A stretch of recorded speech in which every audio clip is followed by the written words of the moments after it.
What's up everybody, welcome to a new episode of the KTM 250 rebuild. In the previous episode we placed the wheels, we replaced the front brake pads and we placed the chain as well. And in this episode we will be replacing the brake fluid in the bike. We have brake fluid in the front brake system, the rear brake system and in the clutch system. So we're going to replace that all, so let's dive right into it. So KTM recommends to replace the brake fluid annually, and I haven't done it on this bike yet because the brakes and the clutch still felt quite well. So this is a good moment to replace everything. The biggest problem with brake fluid is that it attracts water, and water is easier to compress than the brake fluid. So what that does is it can make your clutch or brakes feel spongy, and as well, sometimes air bubbles can trap into the clutch or brake systems, and that makes your brake also feel spongy.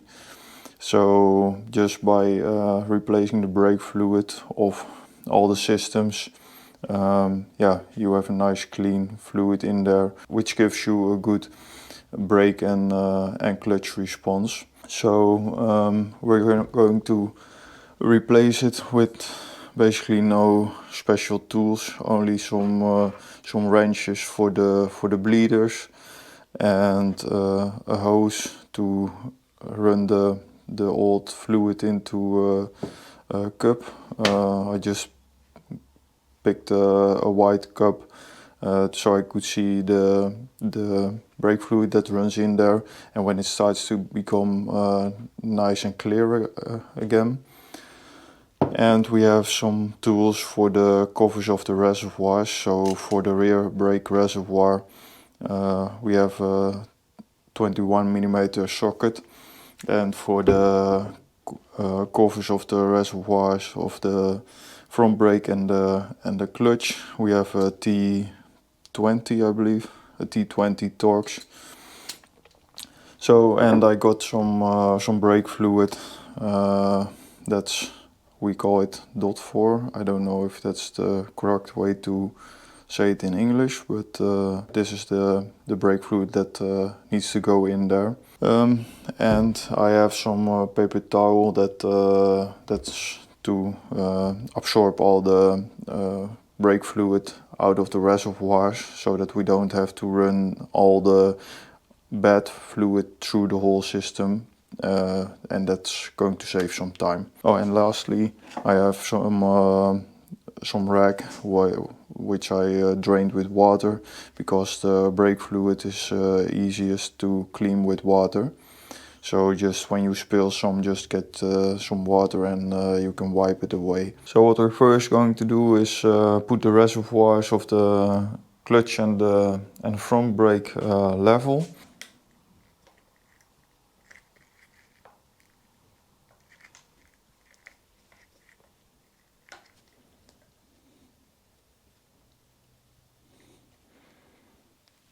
After that we are going to get the covers off with the T20 Torx.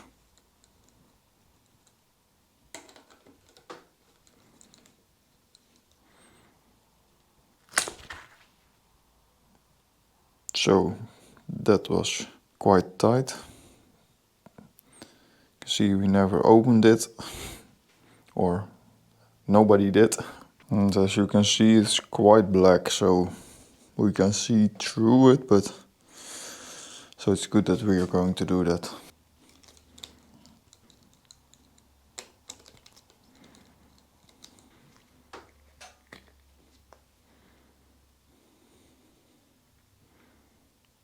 So both of the rubber seals in these covers don't look very nice, so I will look if I can clean them. But I think I may need to replace them to be sure of a good seal. And also the form of this rubber is not original, I believe. So I need to check on that, and we will see. So now we're going to get the cover of the reservoir of the rear brake system off.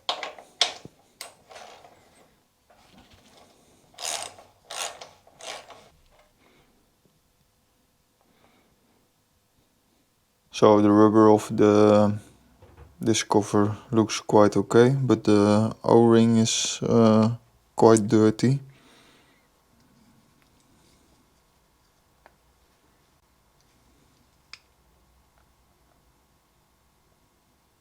So I cleaned the O-ring and it still looks quite fine, so I think we're just going to place this one back. And in the cover you see here a little hole, and on the other side as well. Those need to be open, and there's quite some dirt in here now. So first we're going to get this rubber off.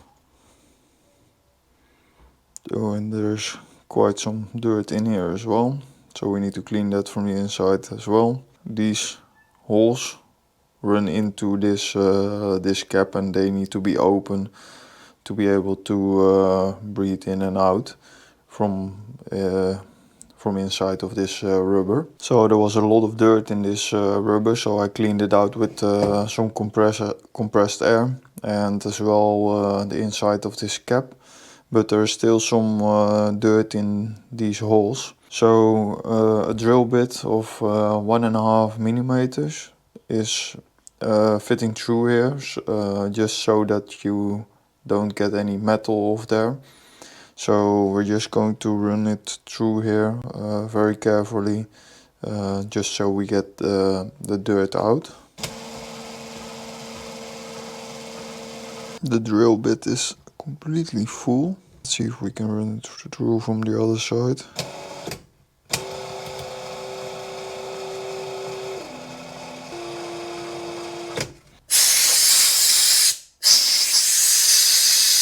So maybe you can see now. You can see through there again.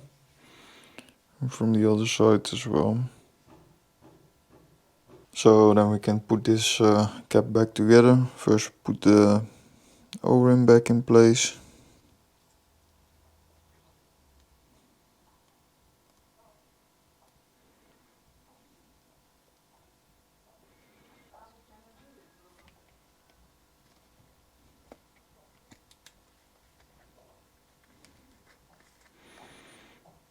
Just like that. So now that we have all the reservoirs empty and cleaned, we're going to fill them up with brake fluid.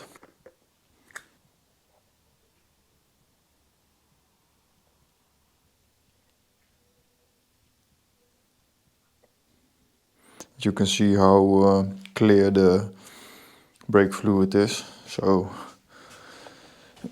it's a big difference with how it looked.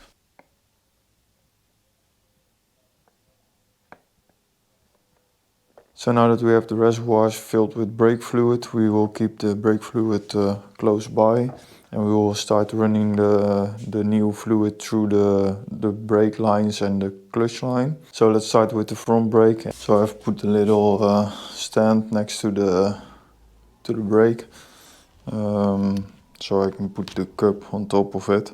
Then we will get this rubber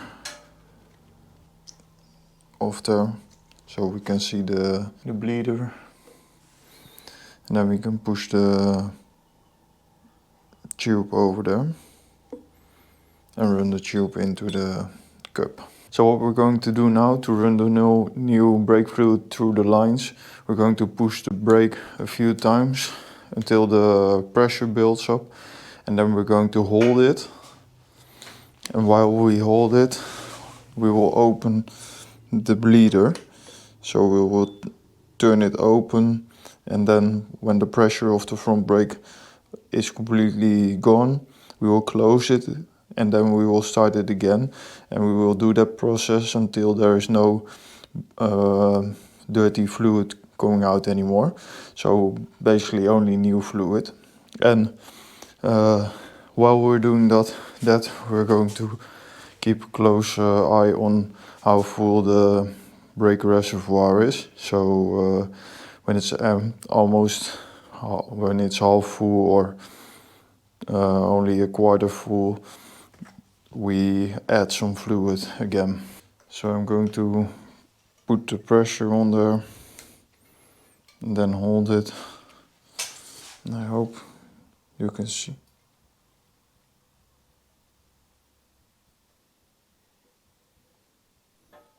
I'm going to build the pressure up again.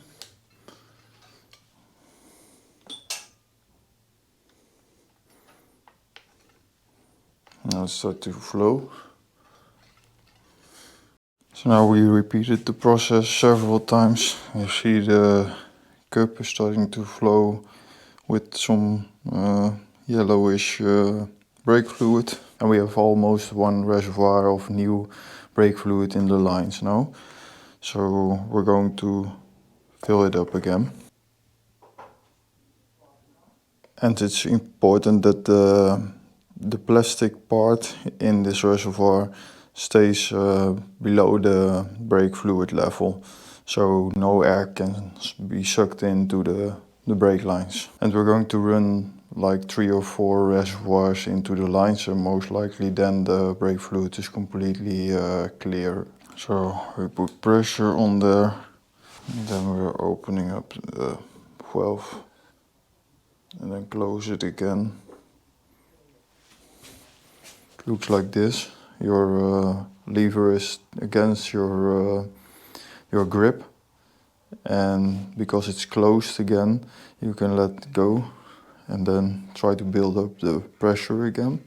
And you see then it's not hitting your grip anymore. So then you do the same again, pressure, and then you open your valve again, your bleeder. So this is already what came out of there. So I will put this in another bucket just to see if the new fluid that comes out of there is completely clear. So you can see the brake fluid that's coming out of there is now completely clear. So that means the whole brake system has new fluid in there. So now we can close everything up and fill the reservoir with new brake fluid. So the brake fluid of the front brake needs to be at the top of the glass, so around 5 millimeters of the top of the reservoir. Maybe a little bit more. So now the bleeder is closed, and we will take the tube off, and then we'll put the cap back over there. So now that the front brake is completely hard and all the sponginess is out of there, so that means all the air and water in the old brake fluid is out. So the brake fluid is level now, just above the highest point of the glass. So now we can put the cover back on there.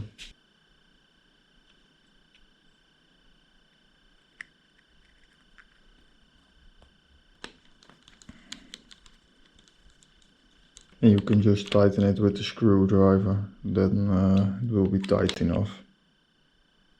So now let's proceed with the rear brake. So with the rear brake it's the same process. We will just push the brake a few times and feel the pressure building up, and then hold it, and then we will open up the bleeder, and after that we will close it, and then we let go of the brake pedal, and then we start pressurizing it again.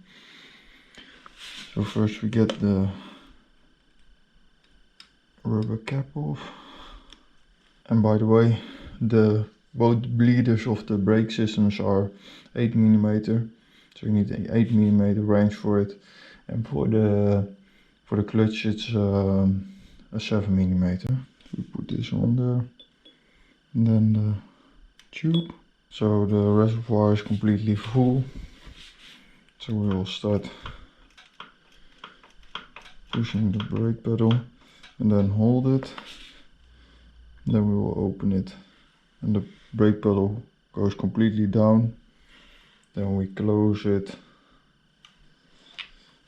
and then we start pushing it again.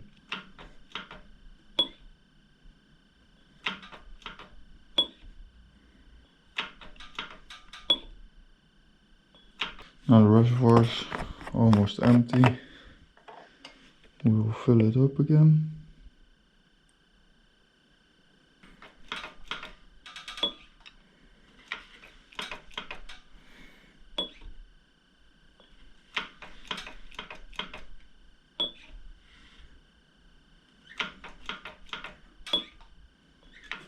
So now we have filled it up like 3 or 4 times. So I'll fill it up one more time. Then I will drop the old fluid in the other bucket. So then we can see if the new fluid is completely clear. And as you can see, the fluid is now completely clear.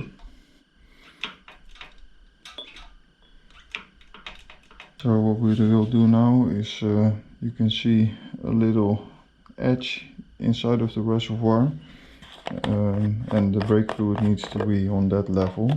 So now we will take the tube off again and feel if the bleeder is closed fully. Now we'll clean everything up.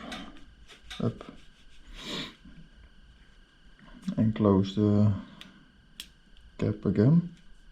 So now that the rear brake feels nice and firm again, we can put the cover back on there again.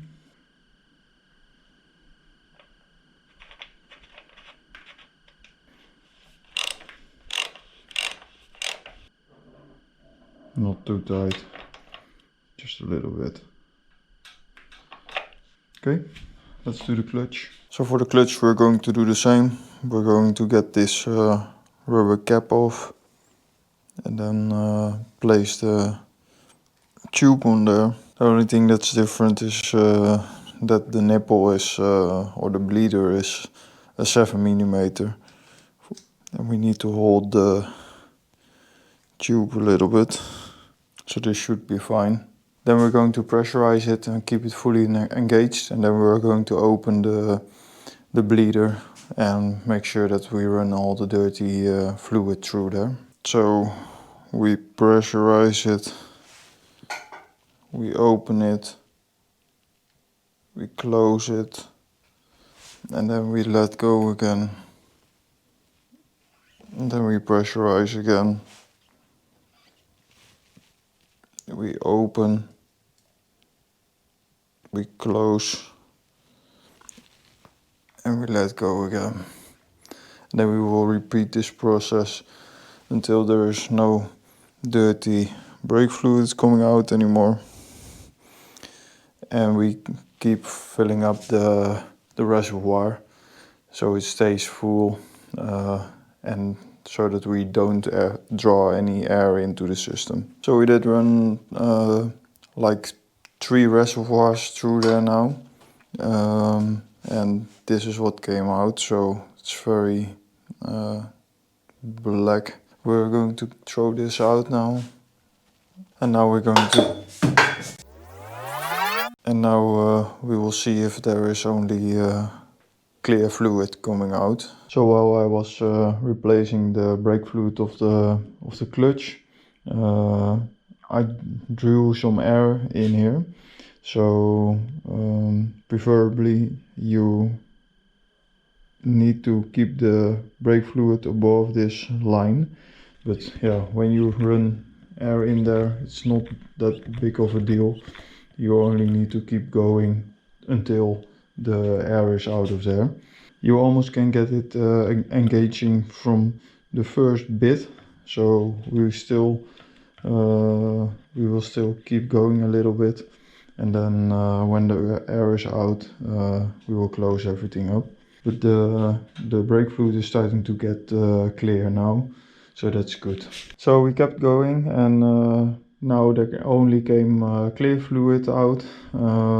It's a little bit black because it mixed with some old fluid, but I clearly saw the new fluid only coming out there. So that's good. So we're going to clean this up now, throw this away, make sure that the bleeder is completely closed, and then we can put the rubber cap over there again. So now what you see is the clutch is almost immediately engaging, so it's only this little play. It's just a little bit of play, and then it's already the clutch that is going to work. So now we will fill the reservoir. So we'll fill it a little bit. Then when we put the cap on there, some brake fluid will come out, but then we know for sure that it's completely full. So just for now, so we can close the system off, I will put this cover back on there, but I think I will need to replace this rubber, and I want to check how a new one looks. So if that's different and looks way better, then we will just replace it. But for now we will just put this back on there. Just keep a paper towel on underneath it, so that not everything is spilling on the ground. And then we can put the screws back in there. Also just with the screwdriver, that's just fine. Not too tight. And then we're going to clean everything up with the wet towel. Final check, and it engages from the start, so that's very good. Okay, so that was it. So that was all for this episode. We replaced all the brake fluids, so the brake fluid in the clutch, the brake fluid in the front brake, and as well the brake fluid of the rear brake. So I worked quite a while to replace all the brake fluid on the bike, especially with the clutch. So I had several times some air in the system, so I had to run that out completely. But the brakes went quite fast. But the most important thing you need to remember is just the process for everything is the same. Just make sure to pressurize, hold it, then open your bleeder for a short moment, close your bleeder, and then let your lever go. So either your clutch lever, your front brake lever, or your rear brake pedal. And that way, when you keep your reservoirs full and you make sure that the cylinders, the master cylinders, can't draw any air in there, you should be fine. And the process is for everything the same. So that's the most important thing you need to remember from this episode. And then you just go on until the clear fluid is coming out. So yeah, so that was all for this video. Make sure to subscribe if you like this video, and if you want to stay up to date with the rebuild series. On the next episode we will work on the cooling system. So we will place back the cooling hoses and the radiators and the coolant. So if you want to see that, please subscribe and hit the notification bell so you don't miss the episode. And if you like this content, give a thumbs up to the video. And as always, see you next time.